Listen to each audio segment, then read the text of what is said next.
Well, I'm a first-year PhD student at the University of Bristol, but I would like to talk to you about a project I just finished last year as an MSc student in the area of education, which is this research project aimed at preserving intangible cultural heritage between children, but also to promote the understanding of and respect to others' culture, not just the understanding of your culture, but being respectful of others' culture.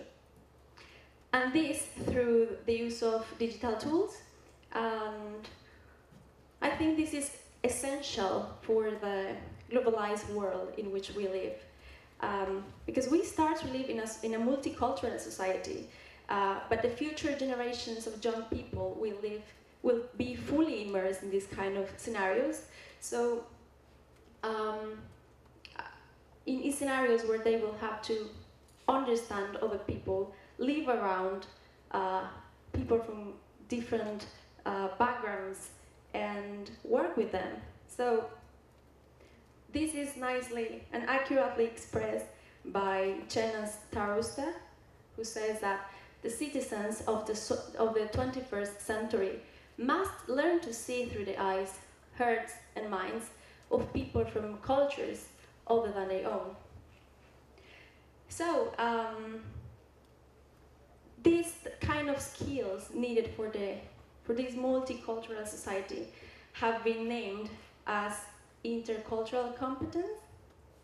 And this, briefly speaking, refers to the ability or the skills to have knowledge of your own culture, but also have knowledge of the other's culture. Also to have appropriate or respectful behaviors towards others when interacting. And finally, skills to effectively communicate with people who thinks differently than you. So these skills, I think, need to be further.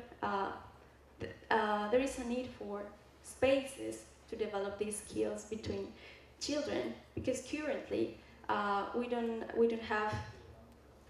Well, children, the childhood nowadays doesn't have enough opportunities.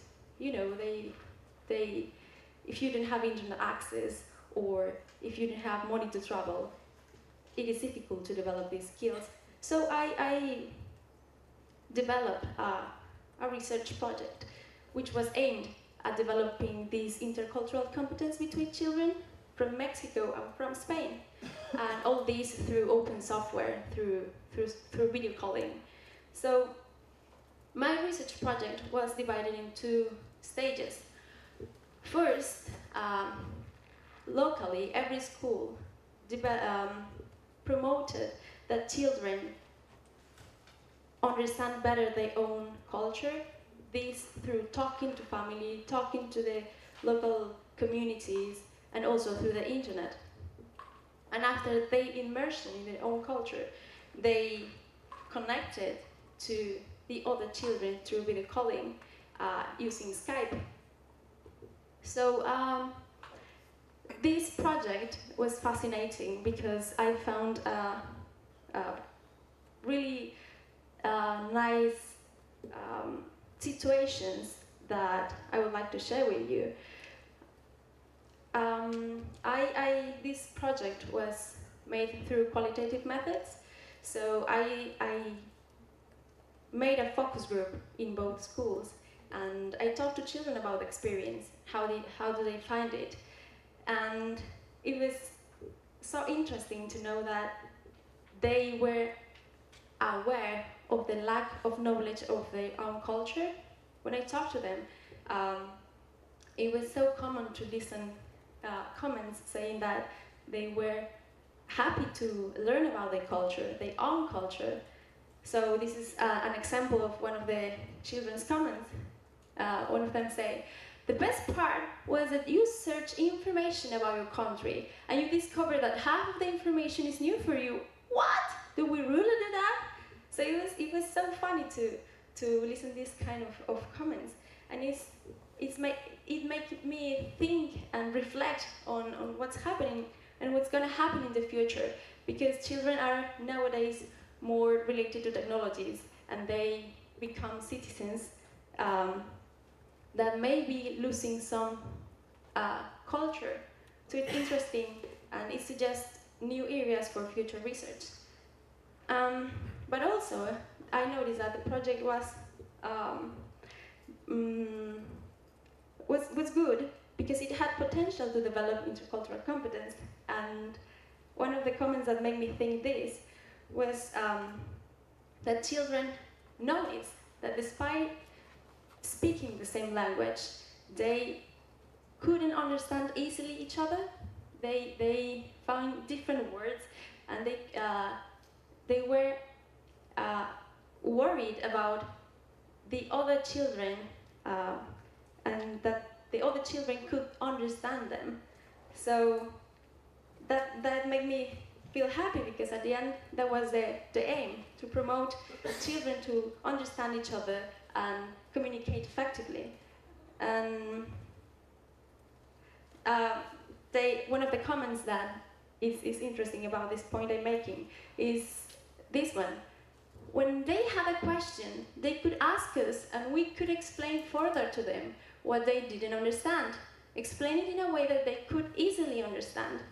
So it was really amazing to find this kind of thinking on children.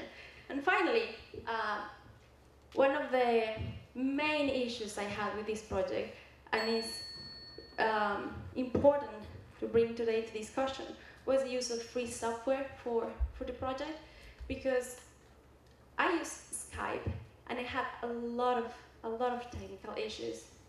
The sessions had a length of an hour, and during these sessions I had to make like 3 to 4 calls because they were crashing. So yes, there is software out there that it is free and you can use for this kind of purposes. But how useful is it? Because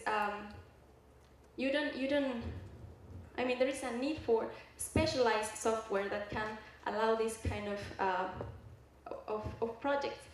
So I start thinking on that there is a need of a partnership between educational system and the digital industry to co-create new kind of technologies that can allow this kind of projects in the future. And well, this is a question we have to take today. That is, what could be done for education from the private sector of the digital technologies? That's all. Thank you very much.